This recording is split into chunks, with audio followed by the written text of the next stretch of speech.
maa ngi nuyu waa Tivaouane yëpp waa Sénégal yëpp tey jii ñun ñoo improviser daanaka laay wax ce point de presse bi nga xam ni annoncé woon nañ ko gannaaw bi ñu génnee ci élection yi wante dafa am xew-xew bu tax ñu bëggoon a leeral ba tax ñu ni nañ ko woote def ko benn yoon tënk ko ci ñaari point bi ci jiitu mooy li jëm ci gazon synthétique bi nga xamante nii dama ko may waa Tivaouane biig am lu ci xew am ay interprétation yu ci am yoo xam ne dina jaadu ñu leeralal askan bi lan moo xew dëgg-dëgg ak lan yan mesure lañ ci jël. Deuxième point bi dinañ profiter exprimer wu ci résultat élection municipale yi nga xamante ni ci la ñu génn dinaa ko def ci olof tënk ko une bonne fois ci français comme ça suñ ci paree bu fekkee am na ay question ñu mën ci jàll. bu dee ci wàllu point bu njëkk bi muy wàllu gazon synthétique bi defe naa ni yàggul dara gannaaw bi ñu xamee lan mooy bëgg-bëgg waa Tivaouane nekkoon tam suñu bëgg-bëgg ba ci jamono bi élection yi waaj a ñëw dama ne woon bu ñu ma laajoon ban point d'insatisfaction nga am damay wax li ñu defarul stade municipal de Tivaouane gazon synthétique ndaxte dox nañ ci bind nañ ci ministre des sports plusieurs fois président de la république sax wax nañ ko ci pour que Tivaouane yaakaaroon nañ ni mérité na am stade bu mucc ayib boo xamante nii day am lu ñuy wax pelouse synthétique ndax loolu moo xew ci jamono. bi yàlla defee ba suñu mandat di waaj a jeex si juróom-ñaari at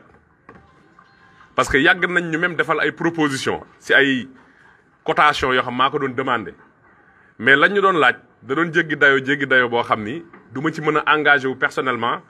du ma ci mën a engagé mairie dañ daan bindaat rek état ni am nañ ko ñu proposé ni mën na ko defal client mais après état bi des ak moom fay ko loolu mujjul antu ñu dem ba jëmi jamono sama benn xame parce que nag boo defee ñaar fukki at ci administration wala lu ko ëpp dina bari ay xame ñuy waxtaan ci suñu mandat li ñu jot a def Tivaouane ak li nga xamante ni jotoon nañ ko fa bëgg a def te defuñu ko fa ci biir loolu gazon synthétique bi génn moom ci boppam mu xamal ma ni mën na ma jàppale parce que loolu moom da koy defal ñu gazon synthétique ci prix boo xamante ni nii boo xaajee lañ ñu daan proposé xëy na 3 ba 4 yoon ci lay toll mu nekk jàppaleem ci man mu nekk sama jàppale ci Tivaouane pour ñu defal waa Tivaouane pelouse synthétique. et comme ni ma leen ko waxee woon ànd naa ak moom ba fii ñu visiter terrain bi mu laaj 7500 mètres carrés de gazon synthétique ñu war a defaraat également grille de protection bi def ci également ay projecteurs solaires ba ci terrain multifonctionnel bi mënuma lii mën naa la ko defaral booleel la ko ci pour un rien ñu accepté ba man leen woon balaa même élection yi mën nañ ko inaugurer effectivement liggéey bi xarañ na ci xarañ boo xam ni lim koy liggéey du yàgg su koppari teewee ma jël la ma am jox ko pour mu tàmbali donc gazon bi moom ala kuliyal jënd nañ ko ba pare jox ko pour mu tàmbali am ñu yéene Tivaouane nga xamante ni dinañ ko defar ba mu pare dërëmu municipalité du ci dugg ndax nag ñi yéene Tivaouane bari nañ te am nañu relation ñoo xam ne mën nañ ñu jàppale gannaaw man li ma ci def ñooñu jàppale ñu ci ba gazon bi pare. ba ñu demee ba war a jàpp datu démarrage bi le directeur des infrastructures du ministère des sports tudd Cheikh Tidiane Sarr yàlla dogal sax mu dëkk Tivaouane nag far woo ma ni ma monsieur le maire dañu gis ci presse bi que ni doon nga réceptionné donc ñuy fàttali ni réceptionné nañ 7500 mètres carrés de gazon synthétique ñu waroon a indi granulat bi indi engins yi indi lu muy àndal pour niveler terrain bi defar ko anam bu mucc ayib si lu gaaw bi ma directeur des infrastructures ne dama gis ni da nga réceptionné gazon synthétique ci Tivaouane wax ne da nga koy posé man ko waaw parce que loolu dañ ko xaar lu yàgg amul donc léegi ut naa ay pexe mun ma mais ministère des sports moom lancé na marché ba pare avance na même ki ko war a defaral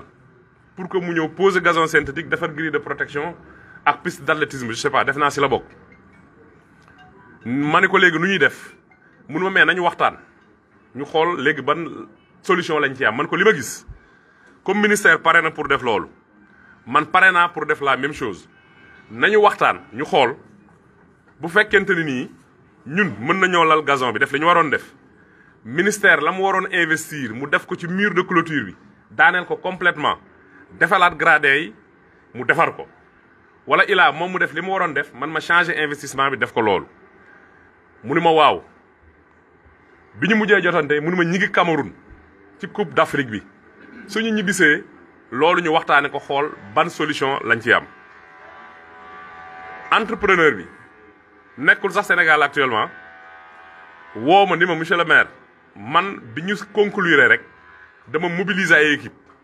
yoo xamante ni pare nañ pour def liggéey bi benn ñaareel bi gazon bi fiñ ko stocké conditions yi idéaluñu sécurité bi wóorul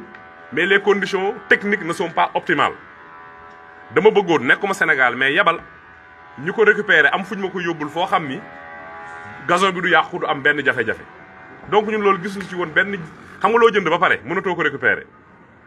loolu moo waral démb mu yónnee fi doon ko jël pour yóbbu ko fa mu ko doon stocké pour mu nekk dans des conditions optimales mais may wax waa Tivaouane ni leen gazon bi may naa ko Tivaouane pelouse bi may naa ko Tivaouane askanu Tivaouane ndaxte man su ma nekkul woon maire sax lépp lu ma mën ci def ko ci biir Tivaouane dama koy def.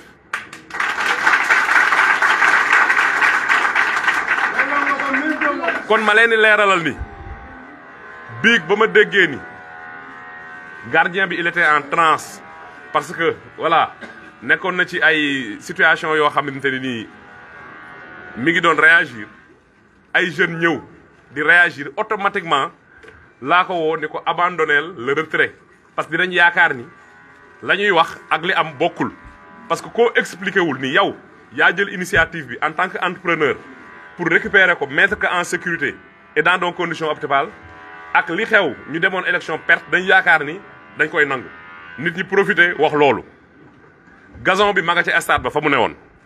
man ko léegi pour faire simple man dama amoon sama yéene mooy jënd pelouse ut ay partenaires ñu lal ko defar grille de protection bi mun ma man ko maintenant qu'est-ce qu'on va faire on le fait immédiatement jaratul ñuy xaar ministère nañ ko daal di lal defar ko niveler terrain bi indi granulat bi disposition yi nga amoon ñu exécuter ko defar grille de protection bi def ci les projecteurs solaires maintenant la nouvelle équipe municipale bu ñëwee mu négocier ak le ministère des sports pour que lim fi naroon a def comme lam ñu yéene woon ay koppar la au lieu ñu def ko gazon ak grille de protection ñu def ko la ma waxoon daaneel mur bi carrément defaraat gradin yi Tivaouane am stade bu bees tàq donc lii rek mooy li xew leneen xewul donc je conclus ci point boobu pour wax leen ni gazon bi pelouse bi jënd gazon bi defar ko defar grille de protection yi def ci ay projecteurs yéene ba woon démb ak bërki démb moom mooy bi tey maanaam jox nañ ordre entrepreneur bi mu ñëw la ñu waroon a def mu def ko nam ko waroon a defee ñu may ko waa Tivaouane ndax loolu mooy li nga xam ni moom laa def sama tarbiya wax naa leen ko ci xadara maam Cheikh El Hadj Malick mooy lu ma am defal ko Tivaouane loolu je pense que ni leer na gazon synthétique bi ma nga fa waxtaan naa ak entrepreneur bi dootuñu xaar ministère des sports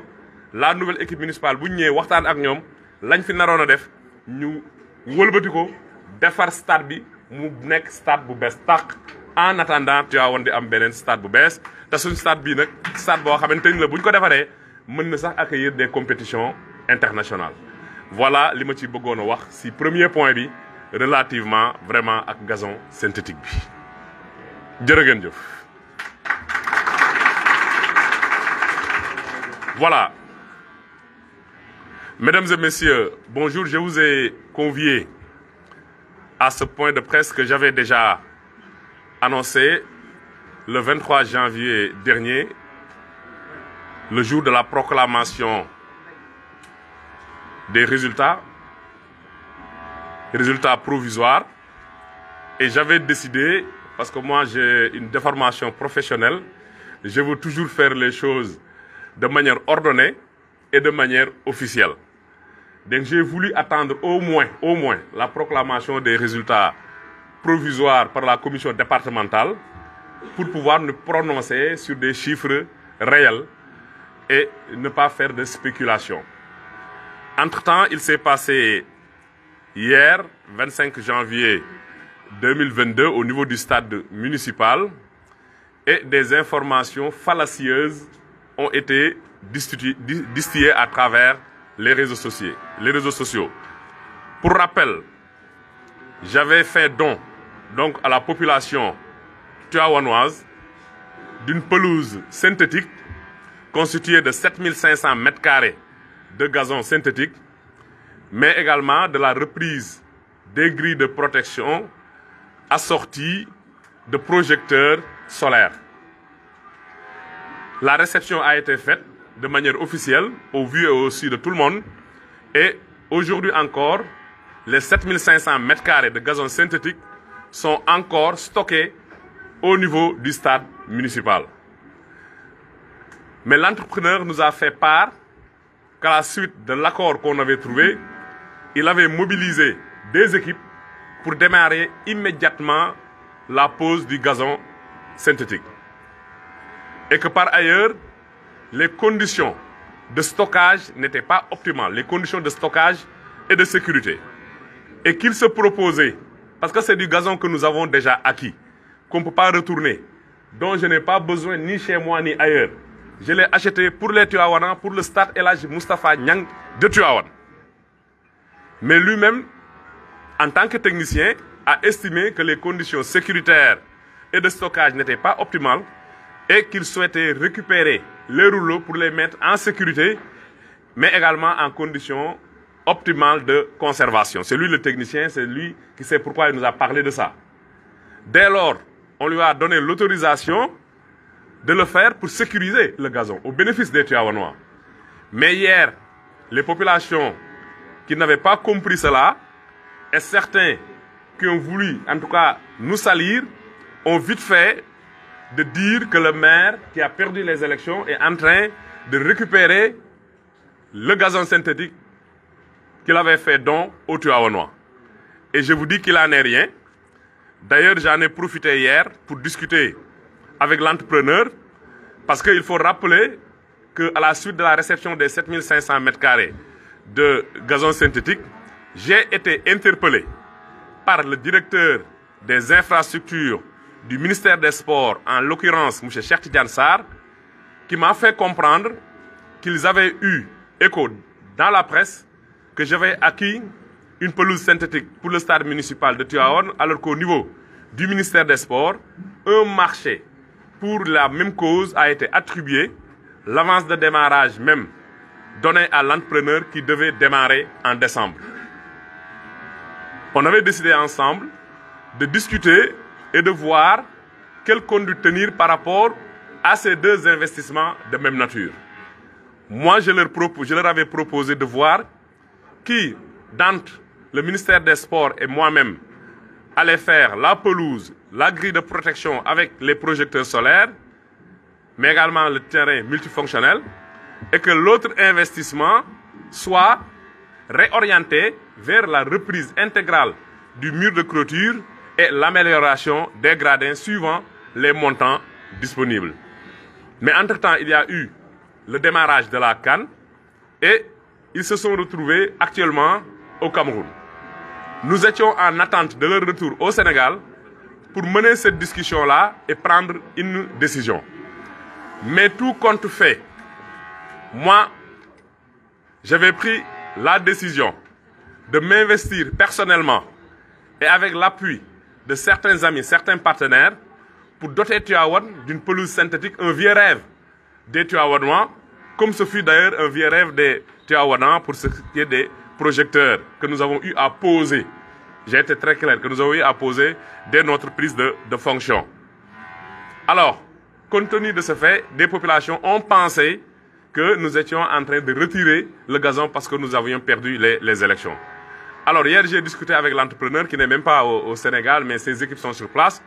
pour lui dire, tout compte fait, moi j'avais envie de faire ce don-là à Tivaouanois, de moderniser le stade en tant que Tivaouanois, et je lui ai donné l'ordre de démarrer immédiatement la pose de la pelouse et la reprise donc des grilles de protection avec les projecteurs solaires. Donc le débat est clos sur cette question. Le don est déjà fait au Tivaouanois et la pelouse sera posée. Je pense que, je ne l'ai pas dit en wolof, au-delà même de la pelouse synthétique, on a montré aussi des vidéos avec des ouvriers qui étaient en train de transporter manuellement du ciment pour également raconter des balivernes. Dire que le maire est en train de retirer le ciment qu'il avait mis au niveau du poste de santé de Médine. Parce qu'il a perdu les élections. Kon waxuma ko ci olof, mais avant même pelouse bi, amna des esprits malsains yu wane ay vidéo ni maire day maternité Médine bam doon défar lam fa yóbbu woon ci ciment wane ay ouvrier ñu yanu ay saaku ciment di ko génne maire mi ngi koy génne di ko nanguwaat. Defe naa nag xel mënul gën a ñaaw loolu. May wax waa Tivaouane man Tivaouane laa juddoo fi laa màggee dama ni maire wala naag ñàkk nekk maire lu ma war a def ci Tivaouane dinaa ko fi def.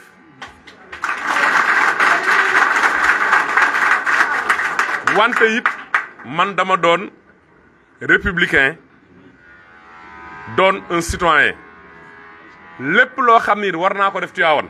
contrairement à ce que faisaient mes adversaires bi ma nekkee maire lu war a jaar ci maire bi dama koy jaarale ci maire bi lu ma war a def directement dinaa ko def directement li ma intéressé rek mooy na Tivaouane jëm kanam kon loolu